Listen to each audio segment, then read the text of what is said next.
Welcome to Miniatures Papers. Today we're going to talk about painting up the chapter master for the Space Wolves, Logan Grimnar.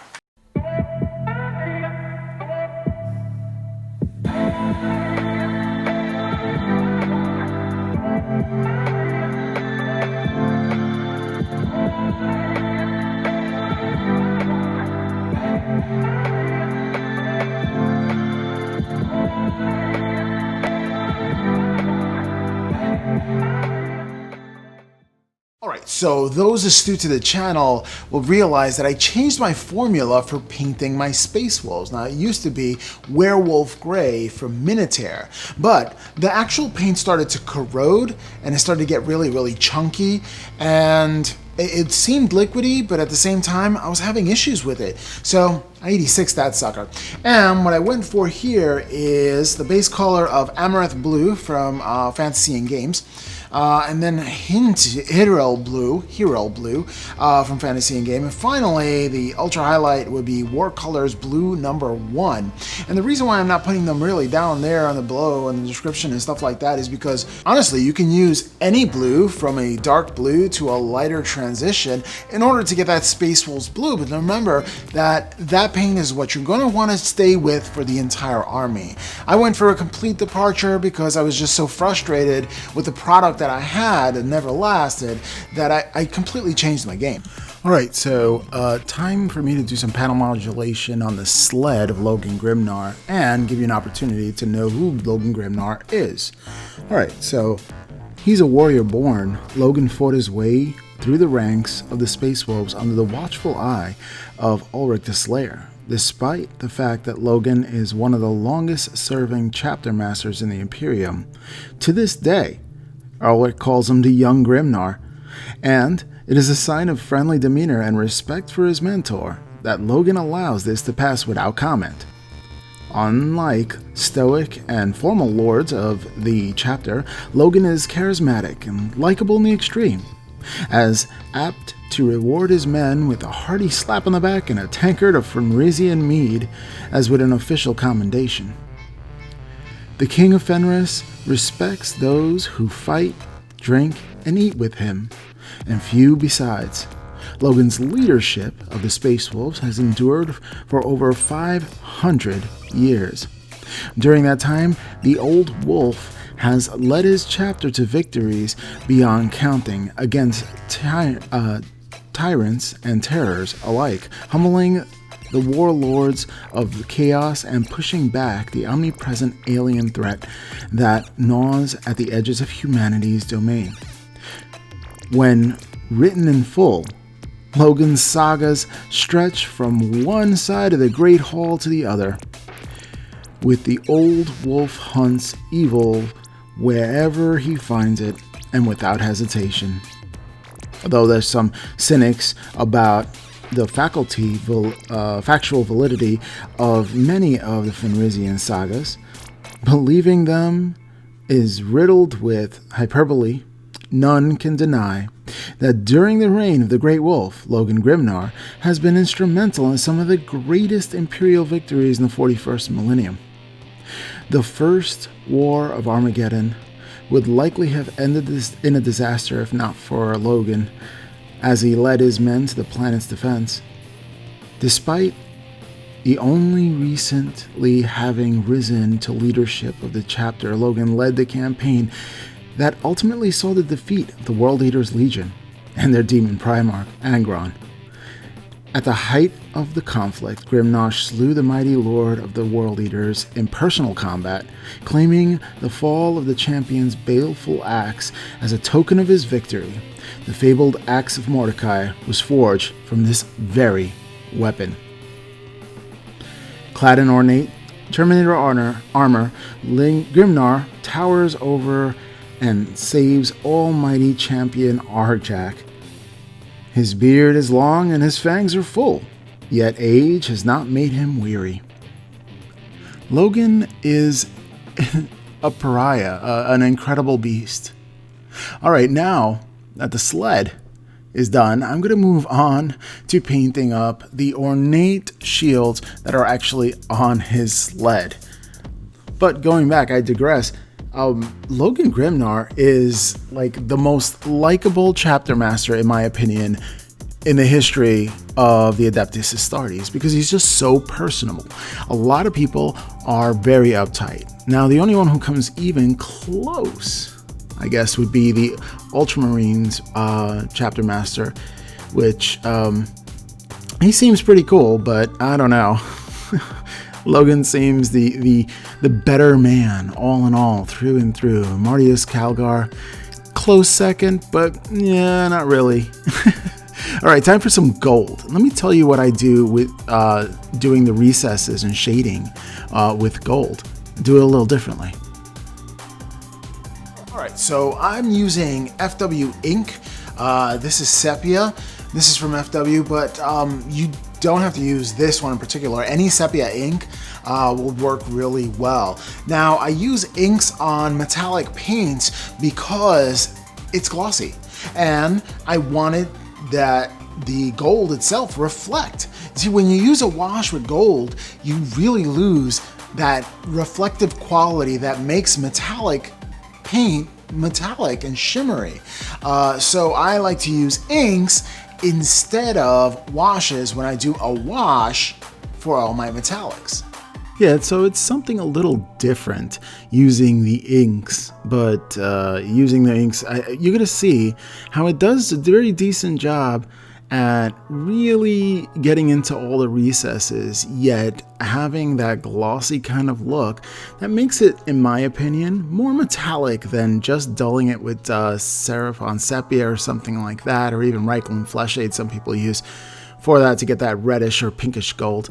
But really, inks for me are a game changer because I want my metallics to stay shimmering and gold-like, and that's definitely one way to approach it. All right, going from different surfaces and different textures, I did the texture of the gold, and I did it throughout.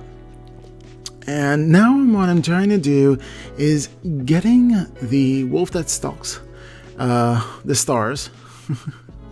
And I'm trying to get that symbol done, but I want it to look metallic, but at the same time, I want around the actual wolf to look darker, like almost like it's elevated, as opposed to the background, the space, so to speak, to be more like dark and like space in itself. And in order to do that, you just have to be really, really careful. Now, I am using a throwaway brush.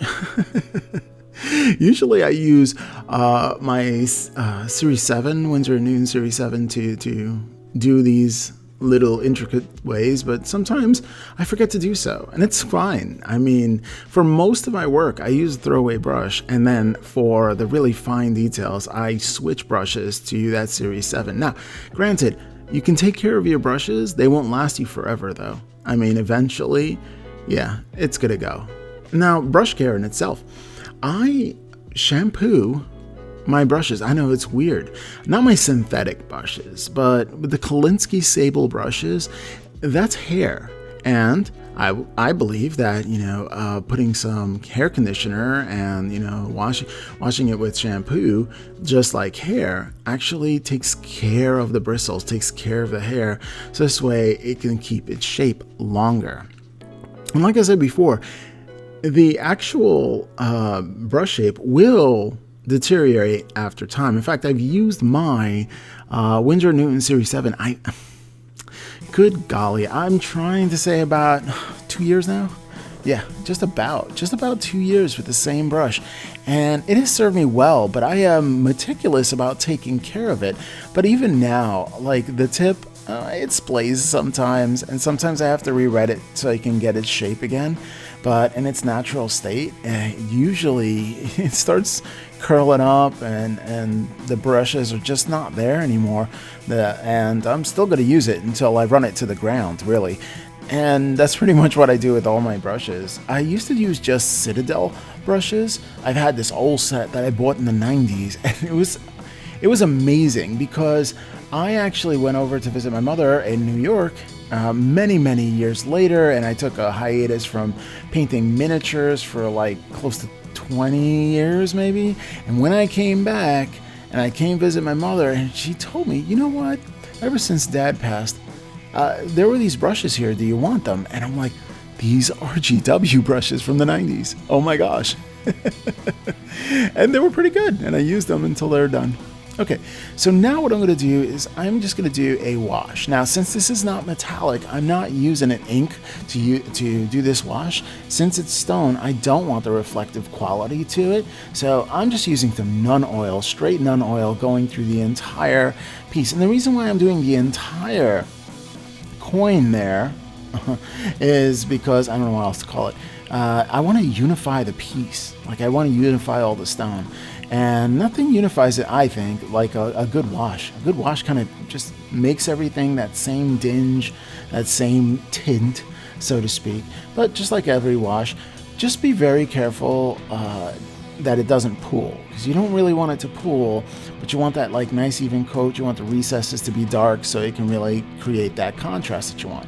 Then you can go back and do some highlights if you really want the contrast to, up. But you can see there that it really does unify the piece. Okay, now I'm gonna go back and I'm hitting a dark metallic. Now you can use gunmetal, you can use exhaust manifold from Vallejo, a metal color, which I really do like the metal color lines. And you don't have to get all of them. Just get like a dark steelish color. And then you get a chromish color for edge highlighting or for scratches or something like that. And I like getting the gold and the bronze. And once you have like those four colors, don't be like me, because I bought the whole entire set, and it's like I have 15 dark metals that I really don't need 15.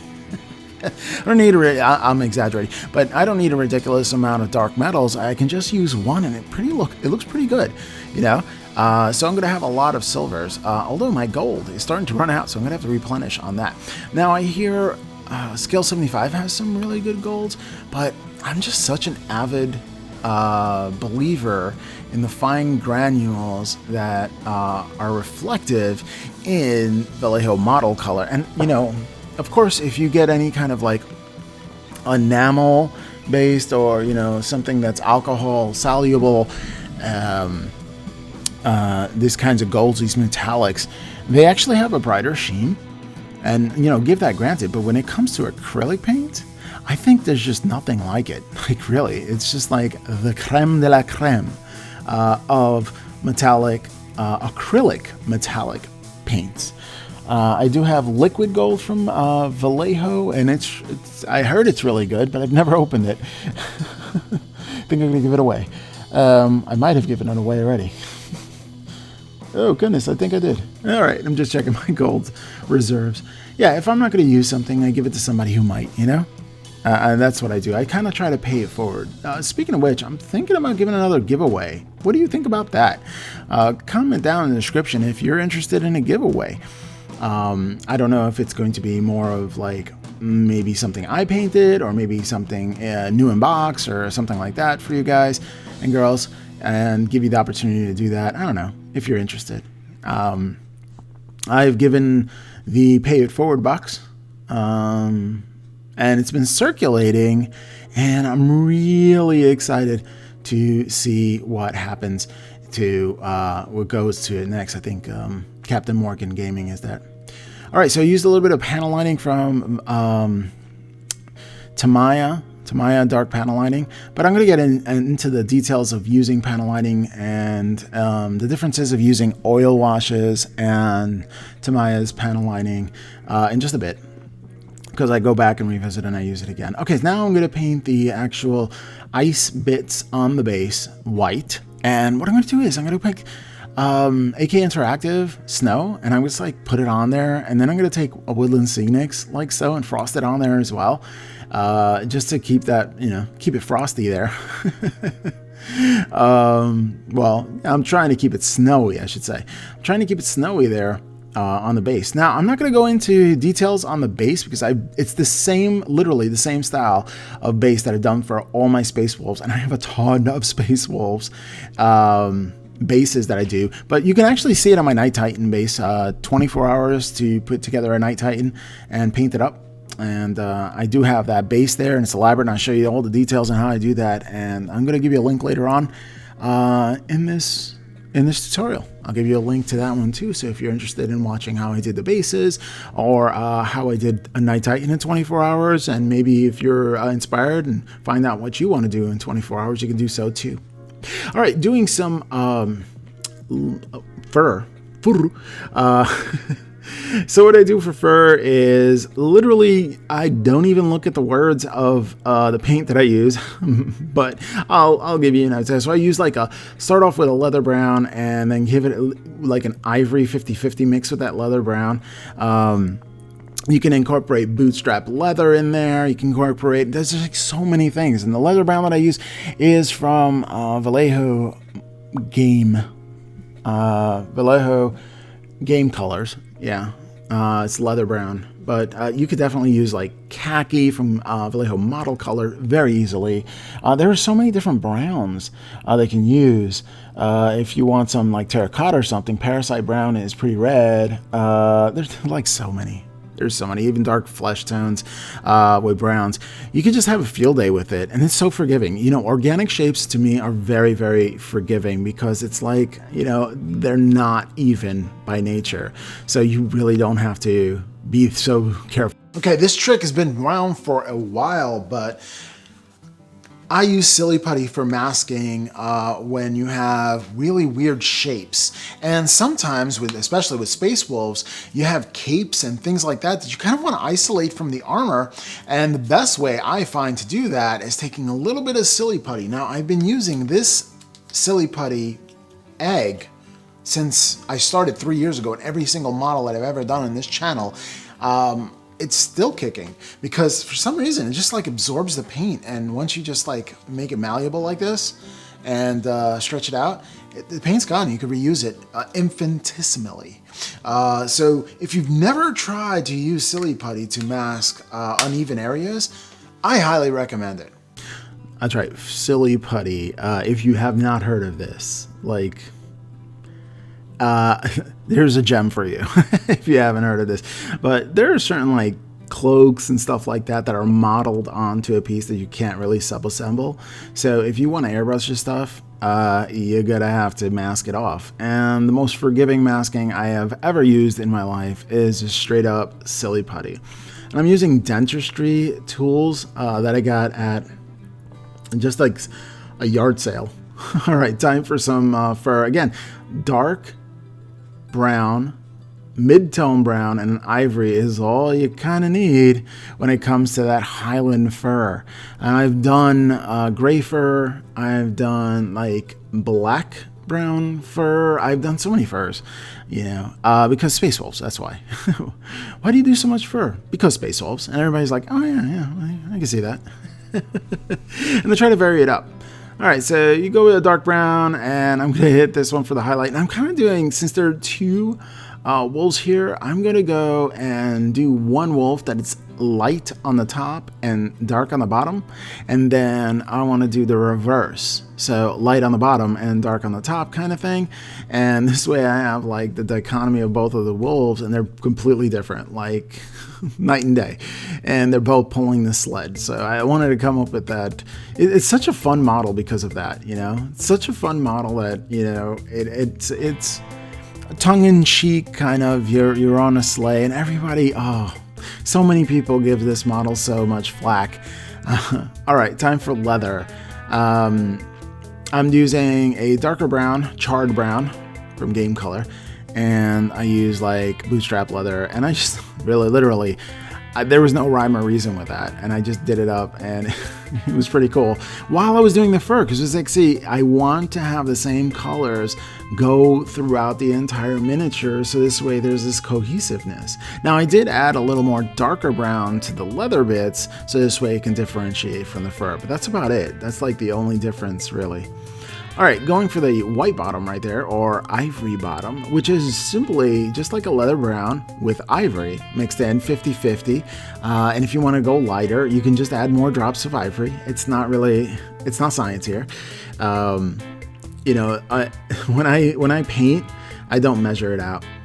All right, time for Logan Grimnar himself. Enough with that chariot. I'm going to put all that stuff together off screen. So I put the chariot together and all that stuff off screen. And then, you know, when I do the base, I'm just going to lay it on there. But right now, it's time for the man, the myth, the chill dude who will drink some Fenresian mead with you and share some story after a battle, Logan Grimnar. Alright, I did the wings yellow, keeping inconsistent to the box art, just because. And did ivory for the bones, and I'm going to do that bone white. I do it ivory first, and relatively thick. And then I'm going to go over it with a bone white. So that's pretty cool. Now, Creature Caster actually put together this white, which is pretty good. I mean, really good with coverage. Because even now, I'm going over black and doing ivory. Don't go pure white over black, please. It is a nightmare. You'll do coat after coat after coat after coat, and it won't look even, and you try to dilute white, and it makes it even worse. And it's just like, oh, so bad. All right, next up, what I'm going to do is I am doing some recess shading in between ceramite, and I'm using Dragonhof Nightshade in order to do that, and that's Citadel Shades. And then what I'm going to do is I'm going to start panel lining. There's multiple ways to panel line. A lot of the times I go to a Series 7 brush and some ink to panel line, and that gives you a finer tip. But, you know, I'm going to give you this other tip that might speed up your process. Ah, yes. Time for some black lining, and I have used ink and a brush before with a nice tight tip, and it gives a really good result. But for ease and convenience, I use Micron Pen. Now, Micron makes a pen, it's 0.05, 0.005, and the tip is so darn tiny, it gets into the crooks and crevices, and sometimes it saves me a whole bunch of time. Stop that. A whole bunch of time when it comes to painting up, panel lining, or black lining areas. I'll show you what I mean. Back to Table Town. Oh yeah, it's Table Town time. Table Town time. All right, we're back to Table Town. And I actually changed the way I put my wet palette. See how it's all like blotchy and stuff like that? I've completely changed the way I did it. Thank you, Miniac, for that tip there. But look, this is black lining made easy. If you always wanted to do an outline and wonder if some of the miniatures and how to do it, like namely Reaper miniatures, I had a tough time doing that, how to do the black line easily. And since these ink pens are so rigid, they really just talk about holding your tip. Like, it's really tough to bend those tips. And I literally bought a 10-pack of these 0.005 pens for black, and then I bought another pack that has all the different colors, so I can actually line things in different colors, which you can imagine the usefulness of that.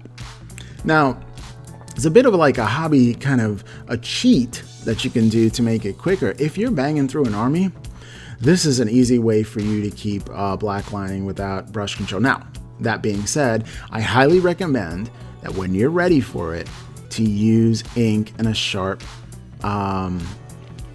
point for a brush, Klinsky Sable, and get in there and do the black lining with that, because that's going to teach you brush control. All right, this is a cheat, but this is not going to win me any competitions. And this model isn't made for competitions, really. This model was made for one thing, but you see the results. I mean, it's pretty good. An easy way to do it. All right, so time for the Axe of Mordecai, and I'm going to do a red. I'm going to do actually the base Mephiston red, and then I'm going to do a lighter red. You can do any lighter red, really. You can do red from War Colors. You can do red from Scale 75. Anything you want, really, if you want to. You can do the Citadel lighter red and do the shades as well. And really doesn't matter, because as long as you have like a really mundane red, and I really do like Mephiston red for that base red. I just do. It's like that dark crimson that I really love. And I'm doing a streak in it. And the reason why I'm doing a streak is I want the axe to glow and shimmer. I want it to be, it's Angron's axe. So I want it to be something that's, you know, almost has that Angron quality to it, like angry in and of itself. And the axe of Mordecai, let me tell you a little bit about it as I paint this, and then do the edge highlighting in yellow is something different that I did. All right, so while I'm doing that, I do want to mention that the Logan Grimnar's weapon is a trophy of war, pride from the dead hands of the powerful champion of the dark gods. It was upon the battlefield of Armageddon that the great wolf won this fabled axe amid the blood and the fire of the battle on the banks of the river Sharon. I think I'm saying that right. After hours of bitter fighting, the river ran red with blood, and the bodies of the cultists and traitors, guardsmen were piled high. World Eaters, Chaos Space Marines attempted to cross the river in Baroque armor, barges, over the bridges melded from the bodies of the screaming slaves. And it's like horrible. It was absolutely horrible because you're fighting the baddies. You're really fighting the baddies here. So the Khorne champion, Acor Doomflayer, charged out of the ranks of the World Eaters, his rune-encrusted axe cutting down 2 Grimnar's Wolf Guard in a span of a few moments. Doomflayer's insane fury pushing him back, with an incoherent cry of the Khornate champion, struck the flat of Grimnar's frostblade, shattering it into glittering shards. And Logan Grimnar, he ain't going for that. So Doomflayer's moment of triumph was also his last, as the Great Wolf lunged inside his executioner's swing, ripping off the skull-faced helm with his clawed hand and sinking his fangs into the exposed throat underneath. Savage. Logan Grimnar was savage, I'll tell you that. Doing that yellow edge highlight there. So as Doomflayer fell into the bloody river, Grimnar snatched up his opponent's crimson steel axe, cutting a path to his wolf guard through the knots of his Khorne berserkers. For the rest of the campaign, Logan fought with the axe, and upon his return to Fenris, he had it reforged, dubbing it the Axe of Mordecai. It was this relic that penetrated Magnus the Reg's arcane defenses in the Battle of the World's Wolf's Gullet, and for the Demon Primarch had guarded against every weapon forged within the Imperium, but not those without. So, yeah, talking about 1,000 Suns can't hang with the Logan Grimnar. I know, I'm sorry, Em. I know you paint 1,000 Suns, and you're a Tzeentch person, but, I don't know. I know I can't say, here's the thing, I can't say that what happened on Prospero was correct. I can't say that. I honestly can't say that it was the right thing to do. But, and yeah, that's right, there's a but, okay? But I don't fault the Space Wolves because they thought they were doing the right thing. And they continuously try and strive to do the right thing.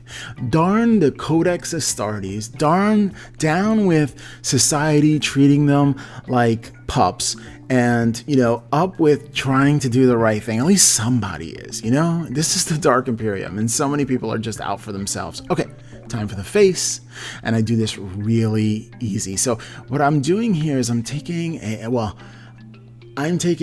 light pale skin tone, and I'm hitting it all over. Sometimes I do a pale gray like this at a 45-degree angle for Payne's Gray. But I'm just went over with a skin tone, and I'm just going to zenithal. That's pretty much it. That's all I'm doing. And the reason why I'm doing the zenithal, it's guiding where the highlights for the hair is going to be. And, some artists actually know exactly where the highlights and the shadows are supposed to be. Like, they just know. And I'm not that artist. I don't know these things. And you can't take a picture with a light overhead to see where that is, but I'm about speed I am. I'm about a little about speed and convenience here. But at the same time, even though I am speeding through these things, I want something that I'll be proud of when I put it into my cabinet, my display cabinet. And I want my model to display, and I just don't want junk in that cabinet. So I do take my time somewhat. So I speed, but I take my time. It's weird. I'm just like that. I cut corners here and there, but only when I feel like that cutting the corners is not going to hamper the overall beauty of the model. There you go. That's it. I think that was pretty well said. Anyway, I digress. Okay, so now I'm going to put a little bit of gray. You can do some cold gray, and this is for his gray hair. And I'm just covering that skin flesh tone that I hit the 45-degree angle with, and I'm just covering right over it. I'm just using that as a guide as to where I'm going to put this gray in. And I want to put the gray. You need to put the gray in because you need to have a differentiation between the skin tone and the hair. And since it's gray hair, it's a little tricky. Like if it was just black hair, then I could just do some highlights with gray. But this is gray, so you have to go a little thicker with your lines and really get in there. So you got to do that with the gray. And then if you mix a 50-50 with white with that gray, you can do like the extreme highlights. But after all that's done, I am actually going to hit it with some Nun oil to make it cohesive, because I put it on pretty thick there. Whenever I put paint on really thick, I'm using a little bit of magic in the bottle, and I am going to put some Nun oil straight up throughout. Now, I use the Flesh Aid, right? I use the Flesh Aid for the wash from Citadel.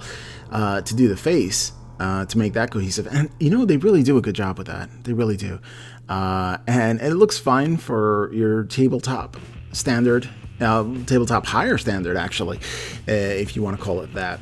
So somewhere in between. And it's where I am into the journey at this moment. I just keep on looking over my shoulder and seeing that there's just so much to do. And I buy more miniatures all the time. And, you know, I don't want to be morbid here, but I don't want to pass away and not be able to paint all that stuff. So I'm upping the speed of how I'm painting my stuff to a quality where I'm still getting better, but I'm still exercising the speed painting model at the same time. I want to get more done. I want to get these cabinets full, and I actually want to get all my stuff painted. I really do. That's the dream. That is the dream. And I want to do so in the next 10 years. Okay, that's it. Right there. Right there. And I'll tell you this much. If you guys are still there for me after 10 years of me doing this, if I make it that far, I hope I do, then I think I'll just do this full time. Because by that time, I reach the age where I can retire. So I would be able to do this full time. Or I could possibly just travel the world. That's another thing. All right, so I'm going to hit some ivory onto the wolfy bony bits there, just like I did with the armor, the runic armor, where it had the bony bits. I'm just going to do that ivory, and then I'm going to cover it over with some bone white as well, and that's Vallejo Game Air, actually, for the bone white. But you can do bone white for Vallejo Game color, and, you know, it's pretty good. I do have to say that after a while, it gets kind of chunky, the bone white, so be careful. It's just the nature of any white, really, I think. It just gets chunky on you, so just be careful with that. So yeah, I mean, it's actually coming close to it. I mean, the head is, basically, I did the armor, I did the axe, I did a whole bunch of extra bits with the guns and stuff like that, but I've done so many guns with Space Wolves, honestly. I have a lot of tutorials. Check my playlist for Space Wolves. Like, I have an entire army, and every single model that I've done in my entire army, I've made a video, and it started. You know, everyone had a star. And most of the tutorials, I just don't want to seem redundant. You know, I do the same thing over and over and over and over and over and over again. And at the 50th time doing the same techniques, it's like, okay, if you see my videos, like any one of my videos, you would know exactly what I do. So I don't want to be redundant here. I do want to present some new things. So doing silver hair is kind of new. Doing a face embedded with a whole bunch of hair. With this much hair, I don't think I've ever done this much hair. This is like a bit much. And What I'm doing is I'm just going to go into the silver parts and I'm going to pick it. Now I do the cold gray and I put a little bit of white in there, white ink in there, just to make it really light. And I'm just going to get the highlights in there. And it's really cool if you use kind of like a whitish ink just to get the highlights in there, because ink in itself, it flows so much better than paint. And it does such a great job on edge highlighting. I really, really love inks for edge highlighting. So yeah, I'm just getting that like silver thing. I've already washed it, so I toned it down. So now I'm gonna get them highlights back in, like a GW kind of method in order to do so. All right, so the final bits here that I wanted to show you right here is I am just going to hit leather brown, and I use bootstrap leather for the necklace itself. And you know, it's a pretty cool process. I'm telling you, this model is pretty wild.